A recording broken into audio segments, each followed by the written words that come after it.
कब्जा करने की प्रवृत्ति, मैं आपको इस बात के लिए आश्वस्त करता हूं, कब्जा कोई भी करेगा किसी भी स्मारक पर, किसी भी पौराणिक स्थल पर, वो कोई भी होगा, उसको छोड़ूंगा तो नहीं।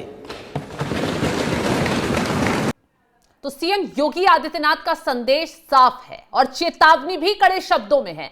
कब्जा कोई भी करेगा, चाहे कोई स्मारक हो या फिर कोई सरकारी जमीन, किसी हाल में छोड़ा नहीं जाएगा। नमस्कार, आप देख रहे हैं एनएमएफ न्यूज में आपके साथ शबनम।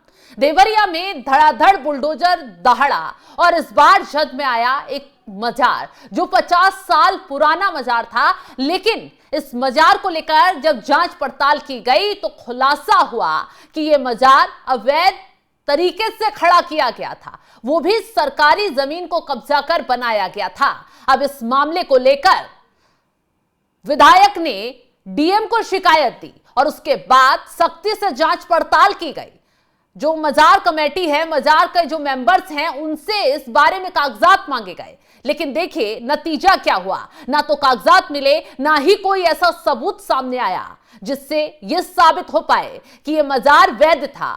और जब जांच पड़ताल और आगे बढ़ाई गई तो सीधा सीधा खुलासा हुआ कि सरकारी जमीन पर यह मजार अवैध तरीके से खड़ा किया गया था और 1-2 साल पहले नहीं बल्कि 50 साल पहले इस मजार को बनाने की शुरुआत हुई और धीरे धीरे इसे अवैध धंधे में शामिल कर लिया गया। यानी मजार के नाम पर लोगों को पागल बनाया जाता, लोगों को यहां पर बुलाया जाता और यहां मजार में जिस तरीके से पूजा पाठ और चीजें चल रही थी वो अवैध तरीके से चल रही थी। अब इस बात का खुलासा होते ही तुरंत योगी आदित्यनाथ का बुलडोजर तैनात हो गया देवरिया में, पूरे इलाके को छावनी कर दिया गया और उसके बाद धड़ाधड़ बुलडोजर दहाड़ा। अब आपको फुल प्लेट ये पूरे विजुअल दिखाते हैं, एक बार ये पूरे स्क्रीन पर विजुअल दिखाइए कि कैसे देखिए बुलडोजर ने कुछ ही घंटों में इस पूरे मजार को मिट्टी में तब्दील कर दिया। चारों तरफ भीड़ तैनात थी, हालांकि पुलिस प्रशासन ने पूरे इलाके को छावनी में तब्दील कर दिया, पूरे इलाके को घेर लिया और उसके बाद इस मजार को मिट्टी में मिलाने का काम किया गया। अब ऐसे में आपको ग्राफिक्स दिखाते हैं, पूरा विस्तार से मामला बता देते हैं क्या हुआ, कैसे इस पर कार्रवाई की गई और कैसे यह मजार प्रशासन की नजर में आया, कैसे इसकी चोरी पकड़ी गई। दरअसल देवरिया में अब्दुल गली शाह बाबा मजार को अवैध घोषित किया गया और उसके बाद मजार पर आगे की कार्रवाई की गई। 4 घंटे तक बुलडोजर चलाकर अवैध मजार को गिरा दिया गया क्योंकि यह मजार अवैध तरीके से बना हुआ था। सदर विधायक ने मजार के अवैध कब्जे को लेकर शिकायत काफी वक्त पहले की थी और डीएम के पास शिकायत पत्र सौंपा था। आरोप है कि सरकारी जमीन पर इस मजार को बनाया गया था, यानी अवैध कब्जा कर मजार को खड़ा किया गया था और भारी पुलिस बल की मौजूदगी में बुलडोजर कार्रवाई हुई। हालांकि कुछ लोगों ने इसका विरोध करने का कोशिश भी की। जांच में पता चला कि फर्जी इंद्राज तैयार कर 1992 में बंजर भूमि को मजार के नाम से घोषित कर दिया गया, उस पर मजार खड़ा कर दिया गया। पहले 4 दीवारी बनाई और देखते देखते आसपास दीवारें खड़ी कर दी गई और सीधे सीधे सरकारी जमीन पर अतिक्रमण कर अपने कब्जे में ले लिया गया। हालांकि जब प्रशासन ने सबूत मांगे, ना तो सबूत थे, ना कोई गवाह था, ना कोई ऐसी चीज थी जिससे साबित हो पाए कि यह मजार वैध था। और सीएम योगी आदित्यनाथ उत्तर प्रदेश में साफ तौर पर कह चुके हैं, ना तो अवैध कब्जे को किसी हाल में बख्शा जाएगा, ना माफियाओं को छोड़ा जाएगा और ना ही अतिक्रमण कार्यों को किसी हाल में बख्शा जाएगा। अगर कोई भी सरकारी जमीन पर, स्मारक पर या कहीं भी अवैध कब्जा करता पाया जाएगा तो उस पर कमर तोड़ प्रहार होगा और उसी का नतीजा है देवरिया से आई ये तस्वीरें। हालांकि इस मामले को लेकर मस्जिद जो देवरिया कमेटी, जो यहाँ की मजार कमेटी है, जो यहाँ के मेंबर्स हैं, जो बाकी लोग हैं, उनका क्या कुछ कहना है। हालांकि इसका विरोध किया गया था, प्रशासन ने काफी वक्त पहले ही नोटिस जारी कर दिया था, लेकिन जब कार्रवाई हुई उन लोगों ने क्या कुछ कहा ये सुनवाते हैं आपको। ये बताइए, मजार कौन गिरवा रहा है? प्रशासन गिरवा रही है। प्रशासन को तो कहना कि वो अपने सुरक्षा से गिरा रहे हैं। अपने हमसे कल रात में बताया गया कि आप लोग गिरा दीजिए और नहीं तो कल 12 बजे से हमारा बुलडोजर जाएगा और आप लोगों पे एफआईआर होगी। संभल में जो केस हुआ है सेम केस आप पर लादा जाएगा, तो कौन अपना केस झेलेगा। हम लोगों ने स्वीकृति दे दी, भाई ठीक है आप गिरवा लीजिए। कौन गिरवा रहा है? लिखित दे दिए कि भैया हमको कोई आपत्ति नहीं है, गिरवा तो प्रशासन रहा है। हमारे पास बुलडोजर कहाँ है कि हम लाके गिरवाएंगे? बुलडोजर प्रशासन लेके आया, गिरवा रहा है।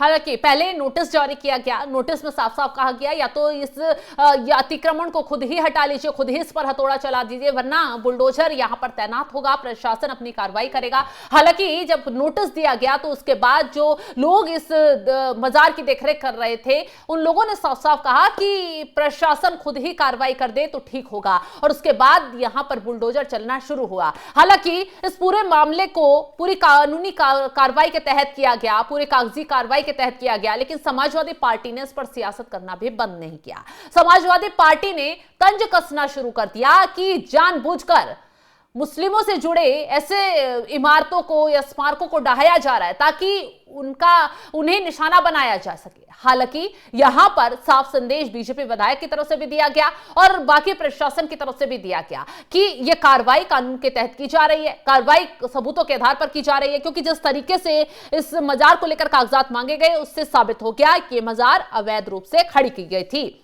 तो आपको बता दें, मजार पर ध्वस्तीकरण की कार्रवाई के बाद विधायक डॉक्टर शलभ मणि त्रिपाठी ने कहा है कि अवैध मजार के ध्वस्तीकरण के लिए संपूर्ण देवरिया की तरफ से सीएम योगी आदित्यनाथ को धन्यवाद देते हैं। इस अवैध मजार का विरोध करने के चलते ही आरएसएस के वरिष्ठ प्रचारक राम नागीना यादव की बेरहमी से हत्या की गई थी। आज उनकी आत्मा को जरूर शांति मिली होगी। अवैध मजार से जुड़े लोगों ने कानूनी दावपेच और अपने प्रभाव का इस्तेमाल कर इस कार्रवाई से बचने की खूब कोशिश की। आखिर में न्याय की जीत हुई है। इसके साथ ही विधायक ने यह भी कहा कि अब प्रशासन ने इस मामले में शीघ्र मजार कमेटी से जुड़े लोगों के खिलाफ केस दर्ज कर सरकारी संपत्ति हथियाने के लिए भू माफिया की कार्रवाई करे।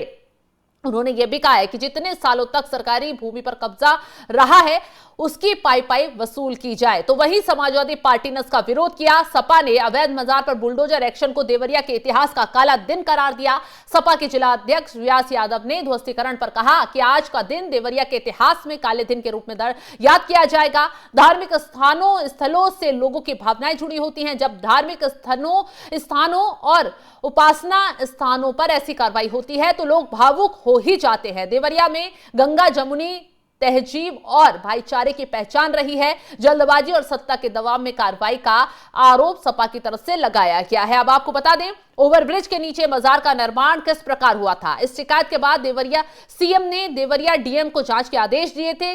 डीएम के निर्देश पर तहसील प्रशासन ने जांच की। जांच में पाया कि फर्जी इंद्राज तैयार कर 1992 में बंजर भूमि को मजार के नाम से खड़ा कर दिया गया। मामले में एसडीएम न्यायालय में केस दाखिल हुआ। मामला बाद में एएसडीएम अवधेश निगम के कोर्ट में भेज दिया गया।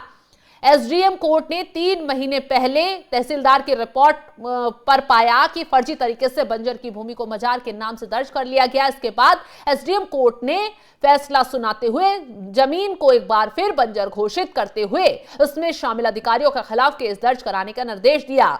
खतौनी में बंजर जमीन घोषित होते ही बुलडोजर एक्शन निश्चित शुरू हो गया। तो ऐसे में कार्रवाई पूरी प्रक्रिया के तहत हुई और सपा ने इसका विरोध करने की कोशिश की तो वहीं बीजेपी ने मुंहतोड़ जवाब भी दिया कि देखिए कैसे 50 वर्षों तक अवैध कब्जे का धंधा चलता रहा और समाजवादी पार्टी के नेता इसे सपोर्ट करते रहे, लेकिन आज जांच पड़ताल की गई तो खुलासा हुआ कि कैसे इस सरकारी जमीन को कब्जाया गया, यहां मजार बनाया गया और धर्म की आड़ में अवैध कब्जा कर धंधा चलाया गया। अब ये पूरी तरीके से चौपट हो चुका है। हालांकि अब कहा जा रहा है कि जो मजार कमेटी से जुड़े जो लोग हैं उन पर कार्रवाई की बात भी सामने आ रही है कि इस पूरे मामले में अवैध कब्जा हुआ, प्रशासन को आंख दिखाई, हो सकता है आने वाले वक्त में उन लोगों के खिलाफ भी केस दर्ज किया जा सके। खैर, इस खबर को लेकर आप क्या कुछ राय रखते हैं कमेंट बॉक्स में जरूर बताइएगा और तमाम बड़ी खबरों की अपडेट के लिए आप हमारी वेबसाइट www.newsnmf.com पर जाकर भी लॉग इन करें। नमस्कार।